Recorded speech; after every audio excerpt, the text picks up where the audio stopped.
Частотник в ремонте был. Показываю его анатомию. Вот тут уголком спаяны платы. Они неразборные, как одно целое идет.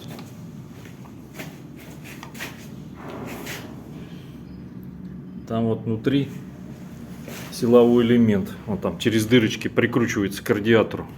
Как вот транзисторы к радиаторам прикручивают, только он вот такой здоровый транзистор, вот такой вот. Сверху берем, еще вот так вставляем разъемчики. Блин, еще не туда попал. О, попал.